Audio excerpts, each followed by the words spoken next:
Poštovani gledatelji, pratite još jedan dnevni pregled kriptoversa. Bitcoin je početak tjedna dočekao u znatno boljem raspoloženju nakon što su Sjedinjene države i Iran postigli mirovni sporazum koji bi trebao biti službeno potpisan ovaj petak u Švicarskoj. Vijest je donijela snažan val optimizma na financijska tržišta, a posebno u kriptosektor. A mi vam danas između ostaloga donosimo: geopolitički preokret donio oporavak, Bitcoin iznad $67.000, Japan podigao kamatne stope, a odluka američkih federalnih rezervi pod novim predsjednikom na rasporedu sutra. Donošenje Claritya do 4.7. što priželjkuje Bijela kuća, logistički je nemoguće. Snažan rast Uni tokena. Iz Standard Chartera tvrde Uniswap će do kraja 2030. rasti više od 30x. Ostanite s nama u dnevnom pregledu. Samo ovdje, samo na Kriptovers kanalu. Dakle, vikend rezolucija SAD-a i Irana pokrenula je široki rast afiniteta prema riziku koji je podigao Bitcoin na dvotjedni maksimum iznad $67.000 tijekom kasnih popodnevnih sati ponedjeljka. Glavni razlog optimizma nije samo mogućnost završetka geopolitičkih napetosti, već i najavljeno ponovno otvaranje Hormuškog tjesnaca kroz koji prolazi značajan dio svjetske trgovine naftom. Tržišta očekuju niže cijene energenata, manji inflacijski pritisak i potencijalno povoljnije uvjete za rizičnu imovinu poput kriptovaluta. No rast je zaustavljen u utorak, dijelom radi ostvarivanja profita, a dijelom zbog opreznosti investitora oko mirovnog sporazuma. Naime, ovo je već treći pokušaj postizanja trajnog mira između SAD-a i Irana, a prethodni pokušaji nisu dugo trajali. Uz to, američki je predsjednik, prema CNN-u, u najmanje 38 navrata sporazum proglasio praktički gotovom stvari. Dodatnu dozu neizvjesnosti unosi njegova izjava da bi sporazum mogao propasti ako Iran ne pristane na određene uvjete vezane u svoj nuklearni program. Stoga dio tržišnih aktera čeka službeno potpisivanje sporazuma prije nego što definitivno zaključi da je geopolitička kriza zaista iza nas. A podaci Glassnoda pokazuju da se, unatoč oprezu, akumulacija Bitcoina ponovno pojačava. Kupci su tako između razina od $59 i $67.000 dodali više od 250.000 Bitcoina, što sugerira da mnogi ulagači trenutne cijene i dalje smatraju atraktivnima. Dodatno, prema analitičarima sentimenta, sporazum između Sjedinjenih država i Irana gotovo je preko noći preokrenuo raspoloženje na tržištu od straha do prilike. Kako je cijena nafte padala, kriptovalute su postale jedan od najvećih dobitnika, a mnogi trgovci sada vide sporazum kao prvi korak prema relativnoj stabilnosti u usporedbi s onim što smo vidjeli tijekom dobrog dijela 2026.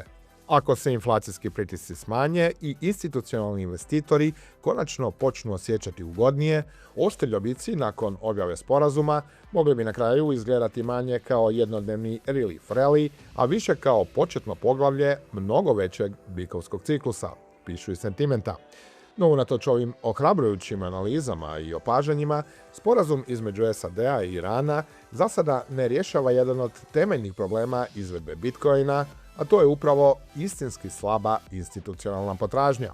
Taj se kapital i dalje odbija vratiti u BTC. Naime, njegovi su ETF-ovi u ponedjeljak ponovno krvarili s odljevima teškim gotovo $65 milijuna. Posebno je to zanimljivo s obzirom da su istovremeno ETF-ovi Ethereuma, Solane, XRP-a i Hyperliquida zabilježili priljeve, pa ova situacija na prvu doista izgleda kao rotacija iz Bitcoina u sve ostalo. No, za potvrdu te teze potrebno je vrijeme. Ako altcoin ETF-ovi nastave privlačiti novac, rotacija je stvarna.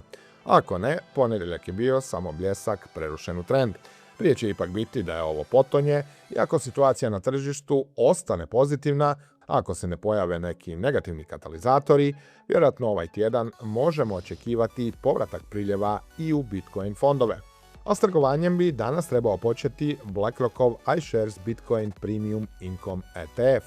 Očekivanja su velika, pogotovo s obzirom da se novi BlackRockov proizvod direktno oslanja na iBit, dakle BlackRockov Spot BTC ETF, koji je postao daleko najbrže rastući ETF u povijesti. I to ne samo kripto, nego ETF generalno. A jedan od najvažnijih događaja tjedna svakako je sutrašnja odluka američkih federalnih rezervi o kamatnim stopama, te prvo veliko obraćanje Kevina Warsha kao novog predsjednika Feda. Tržišta očekuju da će stope ostati stabilne na sadašnjim razinama, no ono što će se posebno pratiti jest upravo Warshova konferencija za novinare koja je na rasporedu oko 20 sati i 30 minuta po našem vremenu. Analitičari upozoravaju da bi ton koji bi sugerirao zaoštravanje monetarne politike mogao izazvati rasprodaju i ograničiti trenutni rast Bitcoina i ostale rizične imovine. A u tom makrokontekstu treba spomenuti i dodatni pritisak na tržište koje je stigao iz Japana nakon što je tamošnja centralna banka podigla kamatne stope za novih 25 baznih bodova na 1%, dakle na najvišu razinu od 1995. godine. Povijesno gledano, Bitcoin je nakon prethodnih povećanja kamatnih stopa u Japanu znao izgubiti između 20 i 30% vrijednosti u narednim tjednima. Razlog leži u takozvanom yen carry trade-u. Konkretno, investitori se godinama jeftino zadužuju u jenima kako bi kupili imovinu s visokim prinosom poput američkih dionica, obveznica i kriptovaluta. Podizanje kamata poskupljuje taj kapital, izazivajući rasprodaje i iscrpljivanje globalne likvidnosti, pri čemu je prva na udaru upravo rizična imovina. No za sada je taj negativni efekt ublažen optimizmom oko mirovnog sporazuma SAD-a i Irana. A sponsor današnjeg videa je OKX. Ako već trgujete kriptom, znate koliko je danas važno imati mjenjačnicu koja nije samo jednostavna za korištenje, nego i sigurna, regulirana te transparentna. OKX je jedna od najvećih svjetskih kriptoburzi, ali i jedna od malobrojnih koja je osigurala EU MiCA licencu, što znači više transparentnosti, viši standard sigurnosti i ozbiljniji pristup cijeloj industriji. I naravno, potpuno regulirano i legalno poslovanje na prostoru Europske unije. Jer od 1.7. nelicencirane burze u EU više neće moći trgovati. Stoga prebacite sredstva na OKX. Jedna od stvari koju treba naglasiti jest Proof of Reserve sustav. OKX naime redovito objavljuje dokaze o rezervama, što korisnicima omogućuje provjeru da burza zaista posjeduje sredstva koja tvrdi da drži. Što se samih mogućnosti tiče, OKX nudi praktički sve što kripto korisniku treba na jednom mjestu. Spot trading, futuresi, staking, copy trading, trading botovi, DEX pristup, launchpad projekti i hrpa naprednih alata za aktivne tradere, poput primjerice Perpsa, kriptoderivata reguliranih MiFID-om s polugom do 10x koji su dostupni maloprodajnim i institucionalnim trgovcima diljem europskog gospodarskog prostora. Ne treba zaboraviti ni OKX Wallet koji omogućuje jednostavan pristup DeFi svijetu, NFT-ovima i decentraliziranim aplikacijama bez potrebe za korištenjem više različitih walleta. U sve to, OKX ima i kriptokarticu s cashbackom, što znači da možete trošiti svoju kriptoimovinu u svakodnevnom životu i pritom dobivati dio novca natrag. Vrijedi spomenuti i X-Drops Club. Naime, korisnici koji na OKX-u drže kriptovalute koje nisu stablecoini mogu se kvalificirati za razne airdropove i tako dobivati nove tokene praktički besplatno.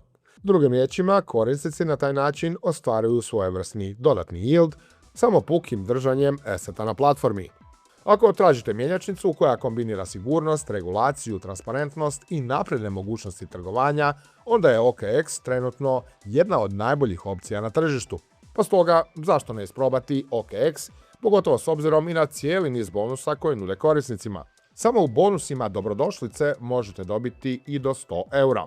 A od četvrtka OKX je krenuo i s kampanjom kojom možete dobiti između 5 i 8% besplatnih sredstava na vaše nove depozite. Postotak varira ovisno o visini vaših depozita. Pa ako još uvijek nemate, skinite mobilnu aplikaciju i provjerite Deposit Match kampanju. Ako vam se sve ovo čini zanimljivim, link za registraciju nalazi se u opisu videa. A dobra vijest, sada drugi tjedan zaredom dolazi i Strategy. Najveća svjetska Bitcoin trezorska kompanija kupila je dodatnih 1587 Bitcoina za $100 milijuna i sada drži ukupno 846.842 komada. Istovremeno je povećala svoje novčane rezerve na 1,1 milijardu dolara, čime želi umiriti strahove investitora da bi jednog dana mogla ponovno biti prisiljena prodavati Bitcoin radi servisiranja svojih obveza vezanih uz povlaštene dionice STRC ili Stretch. A moramo spomenuti i jednu drugu kompaniju koja nije toliko direktno vezana uz kripto, a to je SpaceX, koji nastavlja oduševljavati Wall Street nakon prošlotjednog jednog od najvećih IPO-a u povijesti. Naime, dionice tvrtke Ilona Muska nastavljaju sa snažnim rastom. IPO cijena iznosila je $135 po dionici. Prvi dan trgovanja završio je na oko $161, dok je jučer dionica zatvorila na čak $192,45. To znači da su investitori koji su dobili pristup IPO-u trenutno u plusu više od 42% u samo 2 trgovačka dana. A s regulatorno-legislativne strane situacija je nešto manje optimistična. Razlog?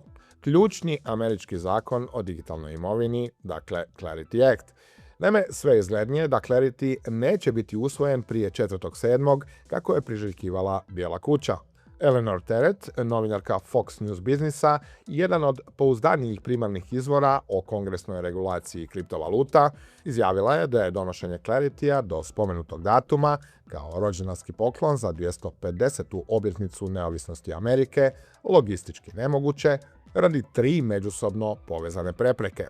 A to su nerješeno pitanje oko unošenja u zakon etičke odredbe, što demokrati ultimativno zahtijevaju kako bi podržali Clarity, potom značajno odstupanje između verzije zakona zastupničkog doma i one Senatskog odbora za bankarstvo, te na posljedku prag od 60 glasova za prolazak Claritya koji zahtjeva značajnu demokratsku podršku koju upravo etička komponenta trenutno onemogućuje.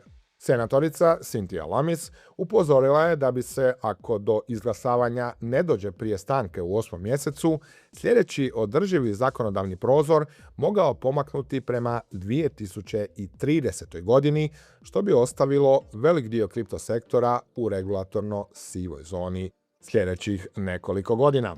Ako pogledamo prema altovima, jedan od najvećih dnevnih rastova bilježi Uniswapov Uni, koji je u 24 sata skočio s ispod $2,70 na iznad $3 pokoliko se trguje u trenu snimanja ovog videa.